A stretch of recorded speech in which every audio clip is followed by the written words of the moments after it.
আপনি কিছুই করেন নাই, তারপরও অভিযোগ আপনার নামে, অথবা একটা মিথ্যা অভিযোগ আসলো, মুহূর্তে আপনার চাকরি এবং আপনার যা বিশ্বাস ছিল সব নষ্ট করে দিল। তো এই ব্যাপার নিয়ে আমরা গতকালকে একটু ছোট্ট করে কথা বলেছিলাম ঘটনাসহ, আজকে এই ব্যাপারটা ব্যাখ্যা করি। তো ড্রাইভিং পেশায় অনেক সময় এমন হয় যেখানে আসলে বাস্তব ঘটনা একরকম কিন্তু অভিযোগ আসে অন্যভাবে। ফলে ভুল বোঝাবুঝি এবং এই যে যোগাযোগের অভাব বা নানা ধরনের সমস্যার কারণে দেখা যায় যে ড্রাইভিংয়ের কেরিয়ারটা নষ্ট হয়ে যায়। আসলে এক্ষেত্রে শুধু যে ভালো গাড়ি চালালেই তো হবে এরকম না, বরং নিজেকে এমনভাবে আ পরিচালনা করতে হবে যেন অভিযোগ বা মিথ্যা অভিযোগ বলেন বা যেকোনো অভিযোগই আপনার কাছে আসতে না পারে। তো আমরা ড্রাইভার প্রোডাক্টিভিটির ভালো ড্রাইভার ভালো মালিক সিরিজের ৮৭তম পর্বে আজকে কথা বলব যে মিথ্যা অভিযোগ যদি আসে সেখান থেকে কীভাবে বাঁচবেন। তো এইটার জন্য হলো যে সবসময় পরিষ্কার যোগাযোগ রাখুন। সমস্যাটা শুরু হয় আমি তো বলছিলাম এই জায়গা থেকে। কোথায় যাচ্ছেন, আ কখন পৌঁছাবেন, কোন কারণে সমস্যা হতে পারে বা কোনো যাই কিছু হোক সেটা সবসময় মালিককে জানিয়ে রাখবেন যেকোনো সিদ্ধান্ত।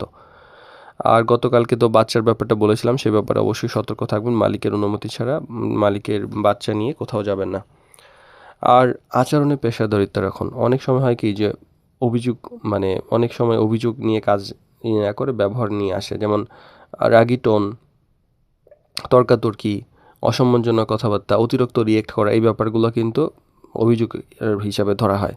আবার গুরুত্বপূর্ণ কিছু বিষয় প্রমাণসহ আপনার কাছে রাখতে হবে। যেমন মেসেজ, কল হিস্ট্রি বা সময় বা লোকেশনে ব্যাপারগুলা আপনি যদি বুঝেন, এগুলা যদি আপনি রাখেন তাহলে মানে আপনার জন্য সুবিধা হয়। আর দায়িত্বশীল অভ্যাস তৈরি করুন। কারণ সময় মতো কাজ করা, নিয়মিত মানে মানে অনুমতি ছাড়া যদি আপনি সিদ্ধান্ত নেন, আবার গাড়ির পরিষ্কার রাখার ব্যাপারে, তারপর মালিকের আপডেট দেয় এইসব ব্যাপারে আপনি আপনার জায়গা থেকে সবসময় ক্লিয়ার থাকবেন। আর অভিযোগ আসলে কিন্তু উত্তেজিত হবেন না। মিথ্যা অভিযোগ শুনে যদি আপনি সঙ্গে, সঙ্গে রেগেমেগে পরিস্থিতি ঘোলাটে করে ফেলেন, তাহলে তো ঝামেলা। আগে কথা শুনুন, শান্তভাবে ব্যাখ্যা দিন, প্রয়োজনে মিডিয়াকে জানান। আর নিজের ইমেজ এমনভাবে বানান যেন হচ্ছে মানুষ আপনাকে বিশ্বাস করে।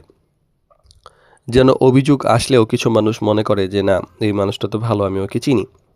তো মিথ্যা অভিযোগ থেকে বাঁচার সবচেয়ে বড় মানে উপায়টা হলো এমনভাবে চলা যেন আপনার আচরণই আপনার সবচেয়ে বড় প্রমাণ হয়ে দাঁড়ায়।